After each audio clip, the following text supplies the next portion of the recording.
shall be like the stars above. The Most High God be the watchman of this nation. Amazonia, land of freedom, you shall live in plenty, meeting our needs. And your children shall be like the stars above. The Most High God be the watchman of this nation.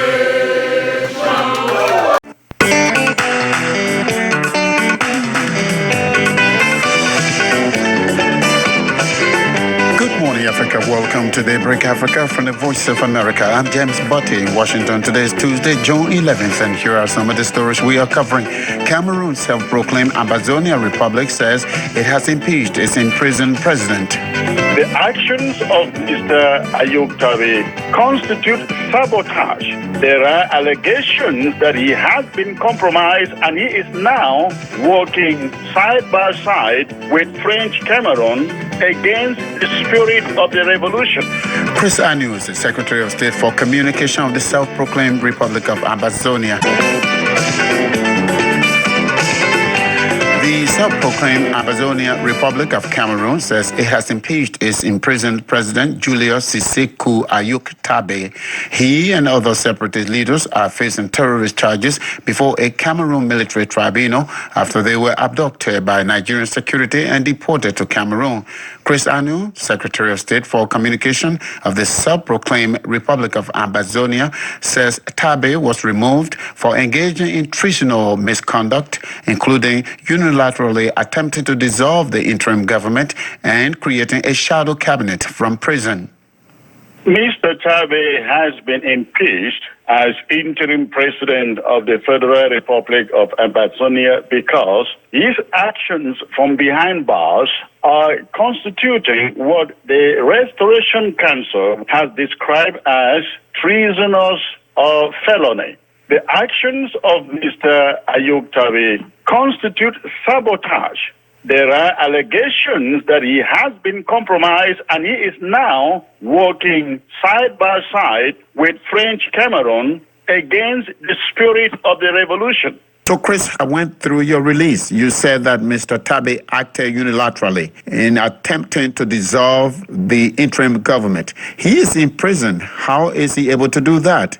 Well, when you are locked up and confined behind bars, you can no longer act as president. That is why we have an acting president in his place. And so, what Mr. Ayub Tabe has done, trying to usurp authority by unilaterally, purportedly dissolving cabinet and creating his own parliament from jail, is unconstitutional. And Ambazonians see that as dictatorship.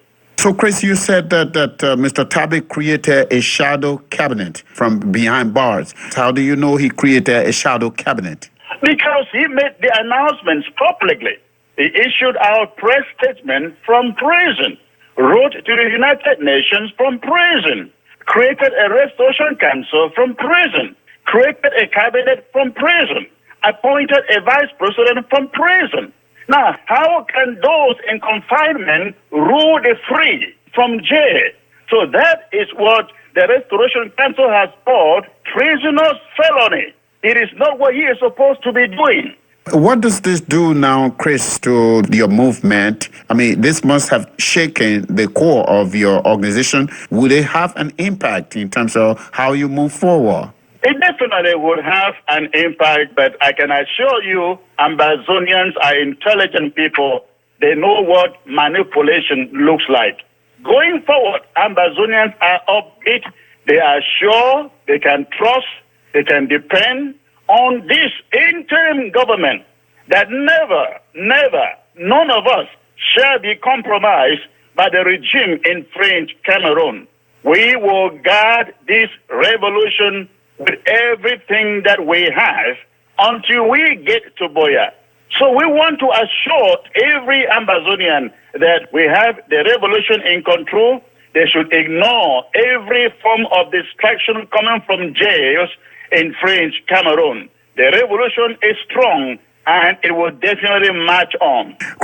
Good morning. morning, everybody. Welcome to City Life. We're broadcasting from our studio in South Belvedere. Okay, this is City Life, and Jim Peters is here as always on Tuesday. He's running for school committee. Good morning. And he wants to smile and say good things. And also, we want to thank our Cameroonian listeners.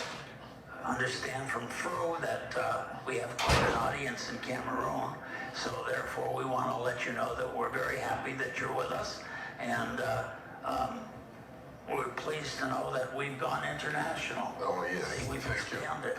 We don't get any more money though, zero. Zero. Fru Nakembing is with us, and Fru is basically been with us a lot of times to tell us about conditions in Cameroon. I think Jim has a couple of questions he wanted to ask Fru about. Yes, good morning, everybody. Good morning, Fru. Yes. Fru, I was reading the New York Times yesterday, and what is happening in Cameroon? I read that your president in jail fired his lead defense counsel, and that the Cameroon government wants him arrested. Is that true? Oh, well, it's really a funny situation, John, that I cannot really comprehend myself. But before I get to that, as always, I'd like to thank City Life Show and thank the wonderful people of Lowell for being very supportive and compassionate towards the people of Cameroon. The world over have known about the crisis in Cameroon because of what City Life, LTC, and the City Hall has done. So to that, I say thank you on behalf of the people of the Southern Cameroon and Ambazonia, and also to stress that it is the relationship, the sister city relationship that the city of Bamenda, economic capital of the Southern Cameroon and Ambazonia, that has with the city of Lowell, and the city of Lowell has really stood beside her sister Bamenda. Again, going back to your question, John, I don't really know. That's what is really happening now. That the interim president who is in jail in La République du Cameroon, he was jailed for almost 8 months incommunicado.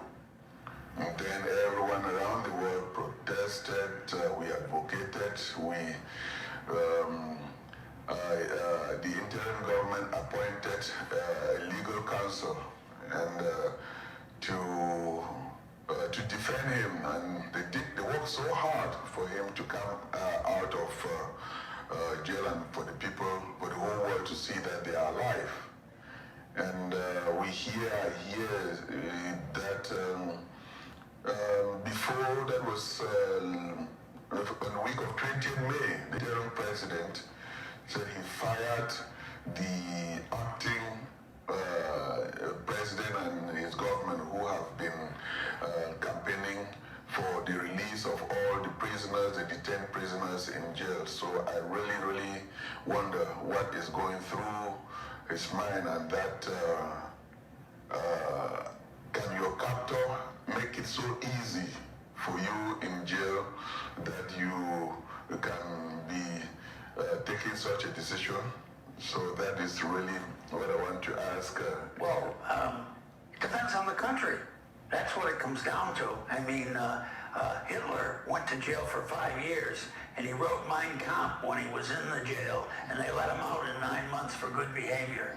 Okay, yes, but I interrupted you. No. What you say is very true. It's good. Your views are very welcome, and the questions that you ask educate people a lot. But what I was saying is, this is a situation that we have a government that has been killing English Cameroonian, burning people alive, burning old mothers, the blind, and burning almost hundreds of villages, in the army to chase people out into the forest, and also arresting the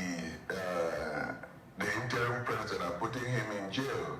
And I really wonder how that could happen, that someone in jail would be dismissing people who are out fighting for freedom.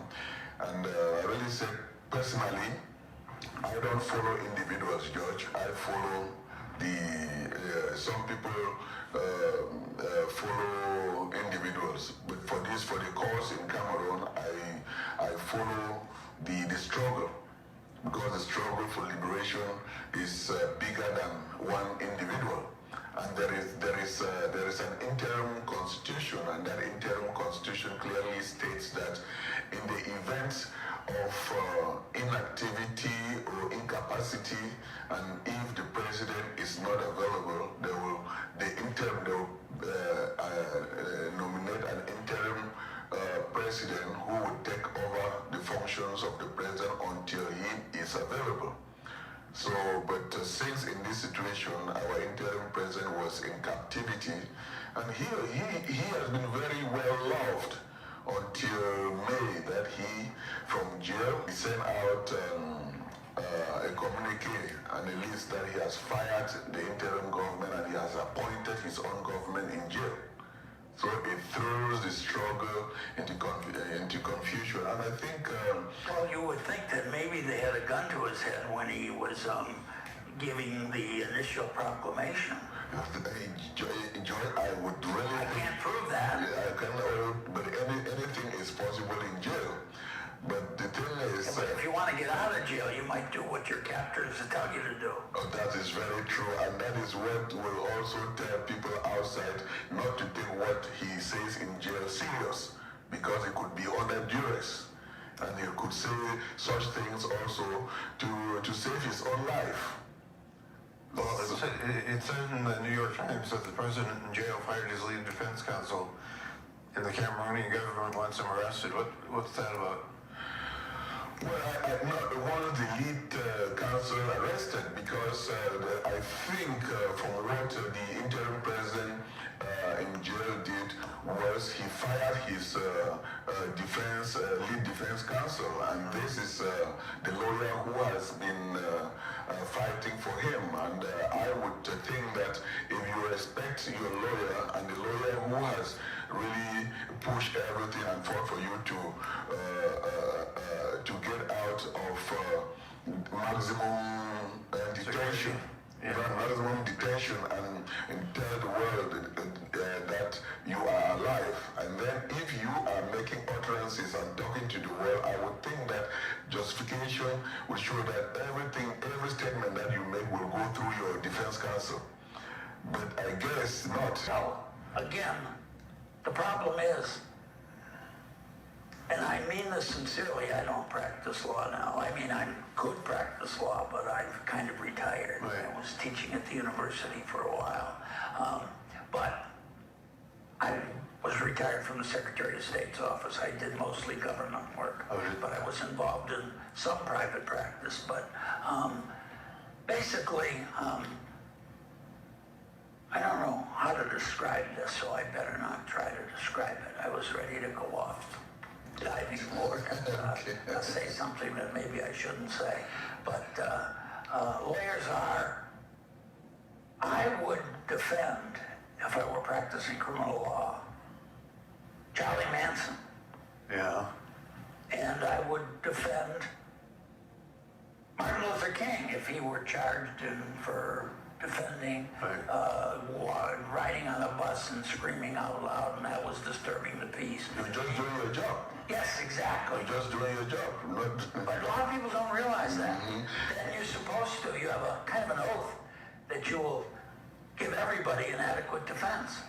And it's hard to do. It takes a lot of,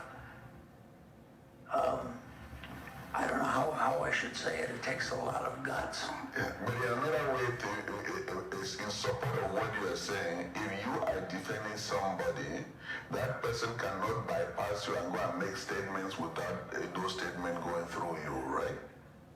Well, that depends on the state, depends on the country. I don't know. Strictly speaking, in a purest sense, they should go through their attorney, but I don't know what mandates it. Now, maybe a judge probably could say, you can only speak through your attorney, but then they could fire their attorney and get a new attorney to come in. Yeah, they could fire their attorney and get it. That's very true. But in this this situation, your attorney, you were incommunicado for 8 months.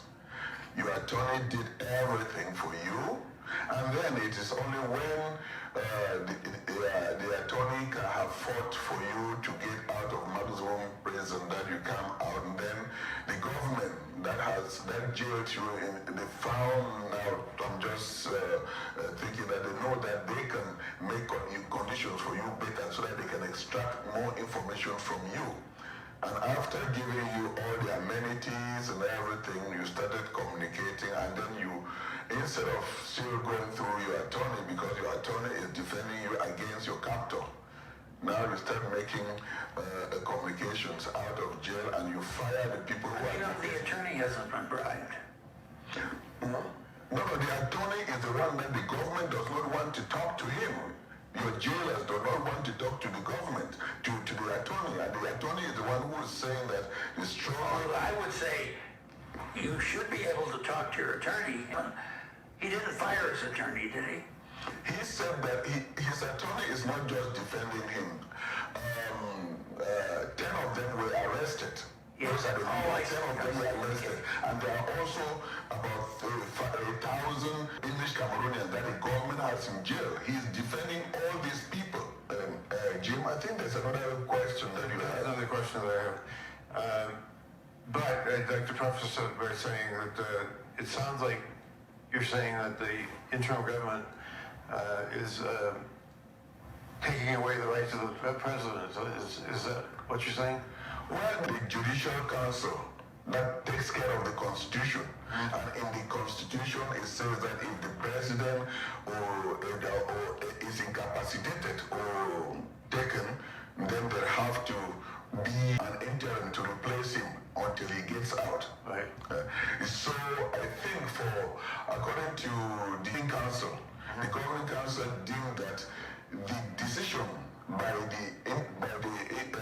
interim president who was in jail by dismissing the government is really treasonous, because then they met and impeached him and said that you cannot unilaterally in jail dismiss a government and form your own government. That is not in the Constitution. Well, that sounds reasonable. Because he's in jail. Yeah, because he's in jail, then you cannot be in jail, and then your captor has you in jail, and then you are dismissing the interim government. They take his rights away before, as soon as he went to jail. Why didn't the government council put in an interim leader? But there's an interim leader. The interim leader has been in there for a year and a half now, and the interim leader has always advocated that he is there holding a seat for him until he is released. Okay. And when Mandela was in jail.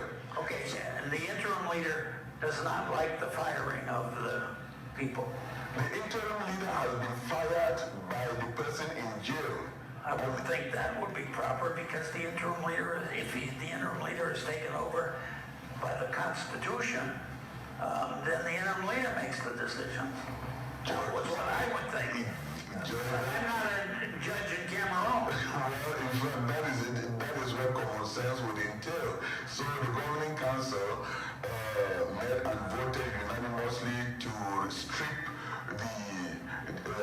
the president who was in jail, to strip him of power, because he has been making pronouncements from jail and talking to the international community and meeting with people and making decisions on behalf of the struggle.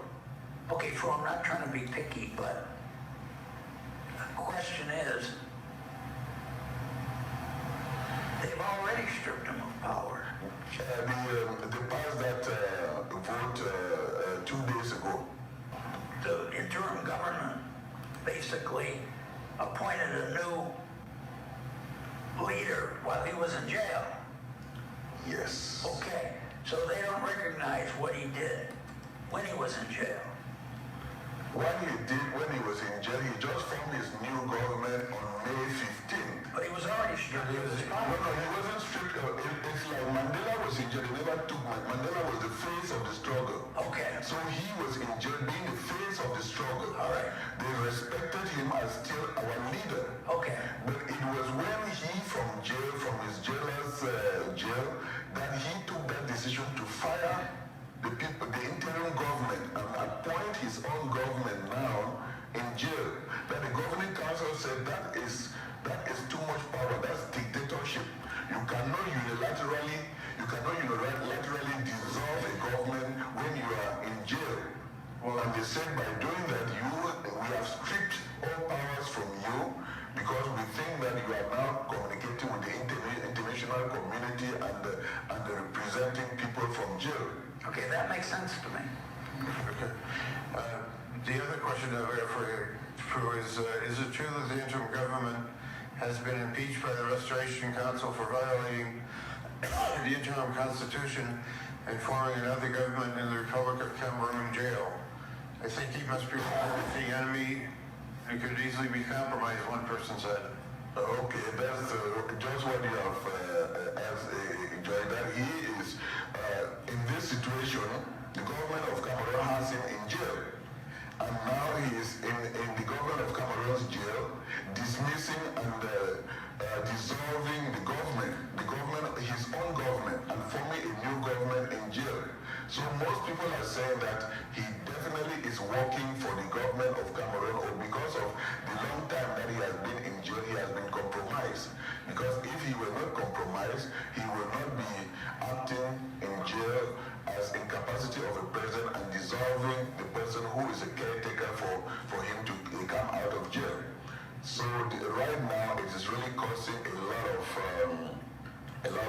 stress in the struggle, and I would really take this opportunity to say that most of even anyone who has been nominated by the president in jail, I think that if you are or someone is in jail, appointing you like the vice acting president, you accept that position, I would think that you also have something to do with the betrayal of the struggle. In George, what I would like to say, to call on, to break on Cameroonians is the fact that, we are so fortunate that we live Cameroon and we are in this blessed land of peace and freedom. And that so many people fought for me to sit here and be talking about the sufferings of people who are dying in Cameroon and being oppressed by the government of Cameroon. And that if each and every one of us, those of us who are out of the country, the Cameroonians will expect that we should take the struggle and reach out to Americans, to Europeans, to Indians, to Chinese, so that they can join us on the street and bring awareness.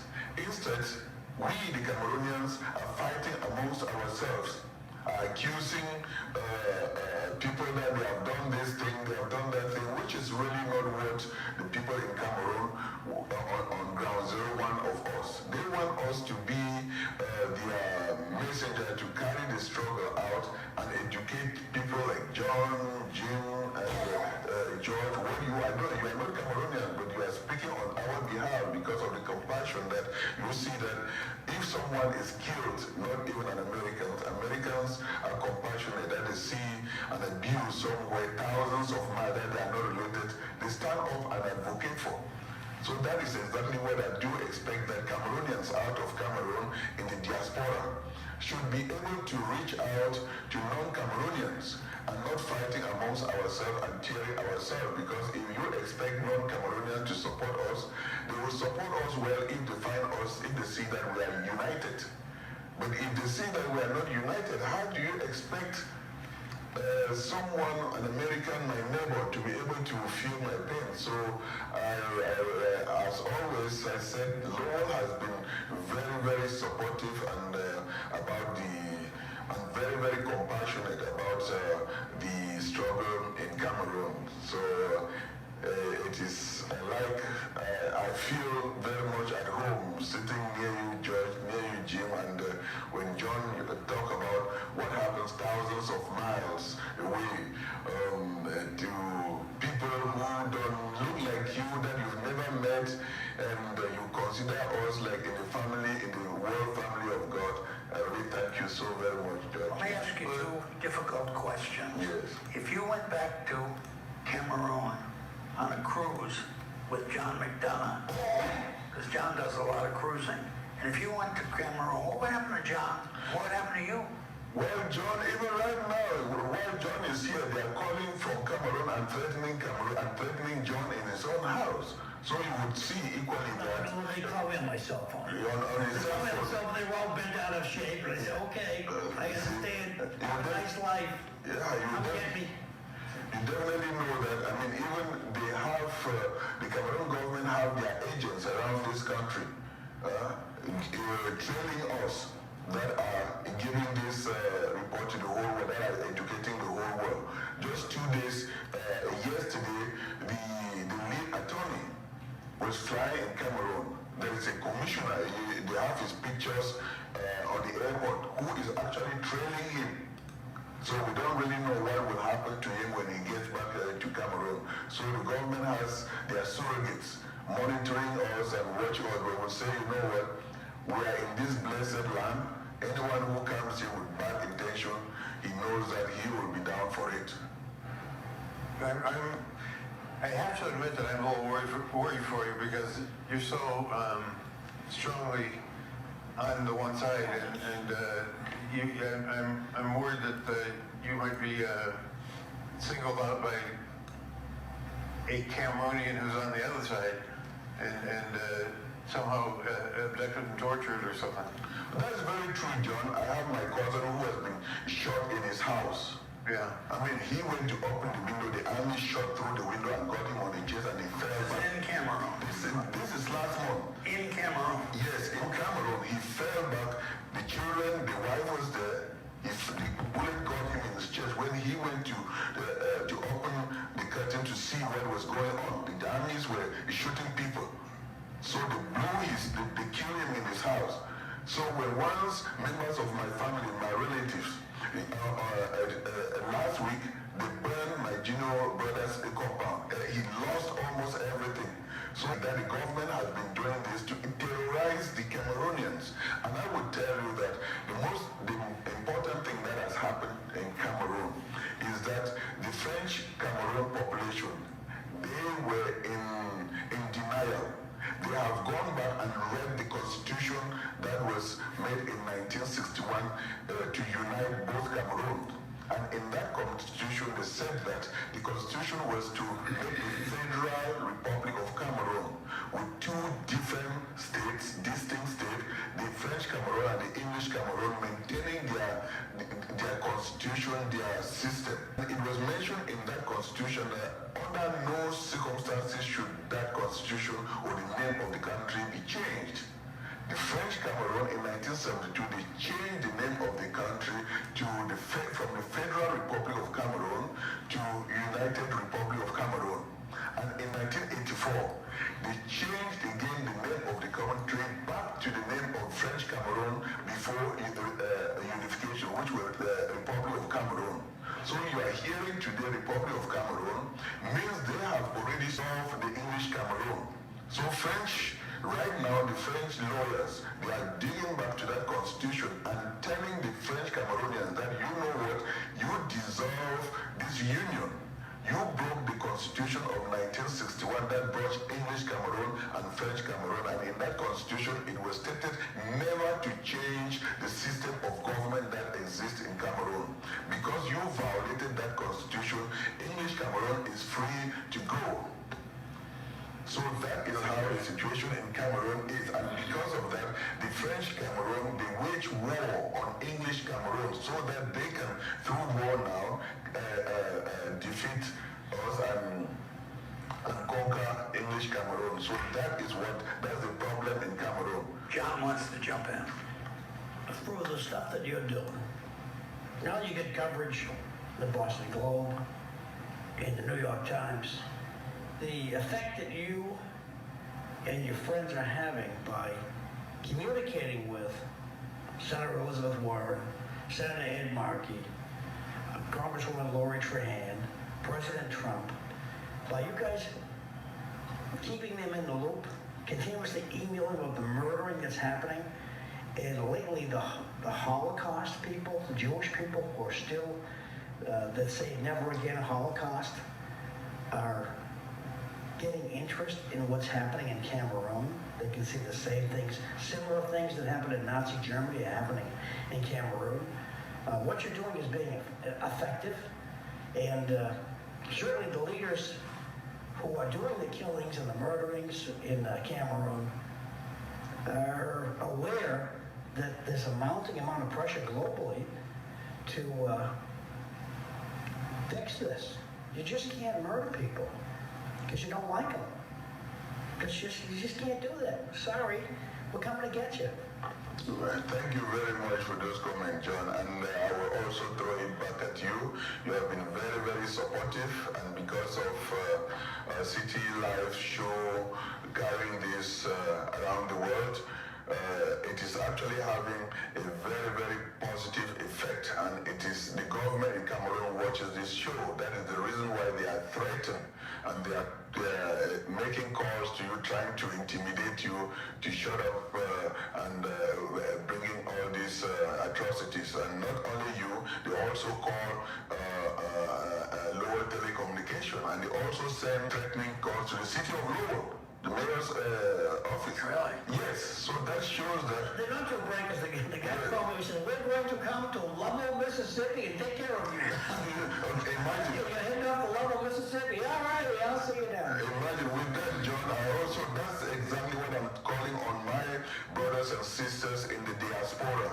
If we can join hands and carry our pain to the people on the street wherever we live, and the host country, they are going to support us. They are going to be able to carry our message to the lawmakers, and from the lawmakers they will put pressure at the international community to do something. And that's what happened in Rwanda in 1994. We don't want to wait until bodies start flowing in rivers. They are already flowing in Cameroon now because the media has been cut. The government knew that with nowadays technology, the government shut down internet.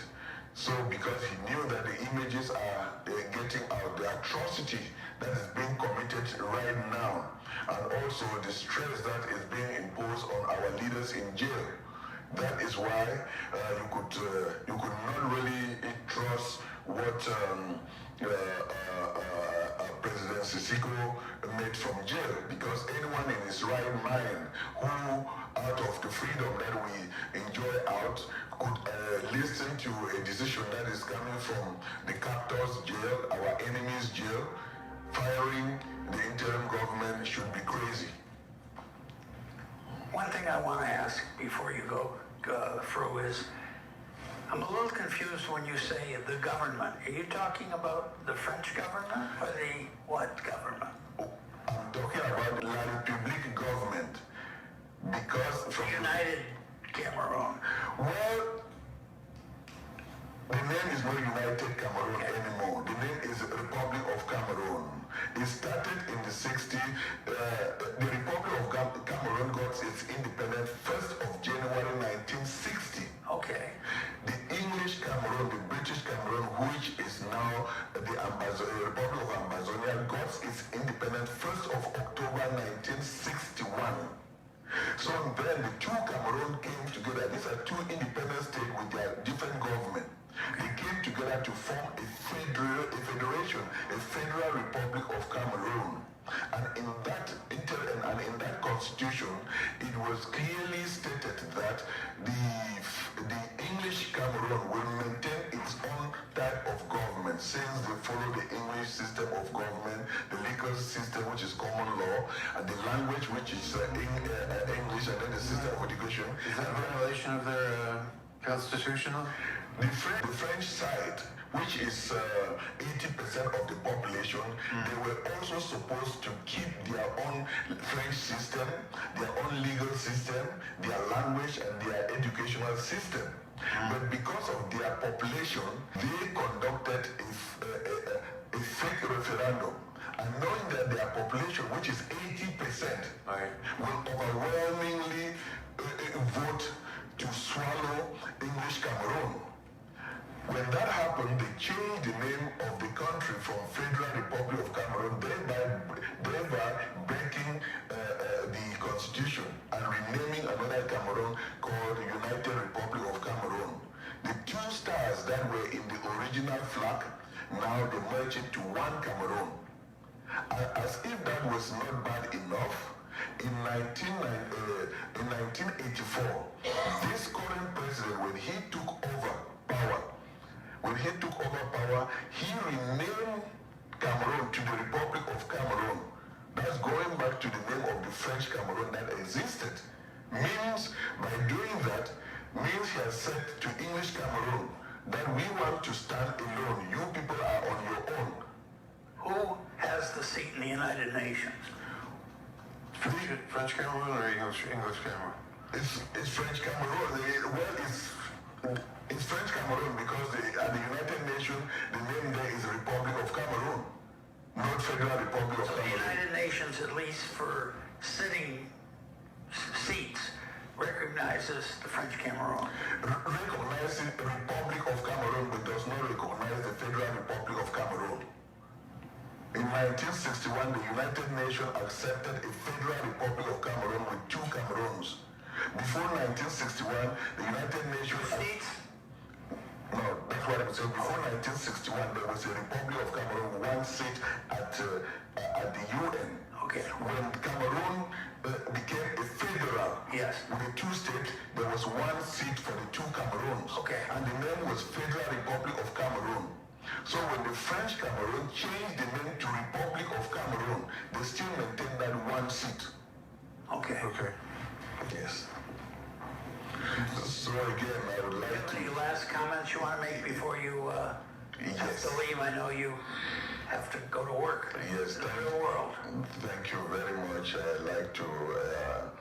I am very, very passionate about this case because my brothers, I see my brothers and sisters, they are being blown on the streets, killed in their houses, in the comfort of their houses, and that could not really make me sleep. Because even as I walk on the streets and I do things here, I know that the Cameroon government has its agents too coming after us. But I say that, you know, I am in this blessed country that I love so much, and the people of Lowell, this is home for me.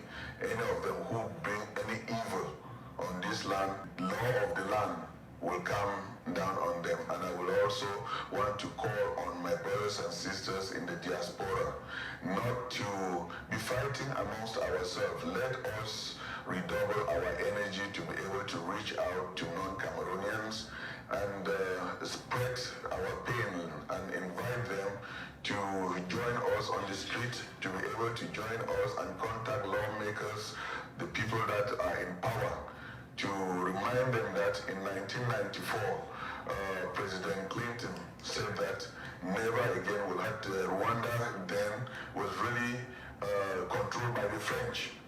And you could see a pattern wherever the French are, there is always blood. If you can imagine 20 years down the line, Rwanda is an English-speaking country today because they don't want to have anything to do with the French. The French never learned. They are supporting a tyrannic government in Cameroon, and the world is talking to them. They don't want to learn.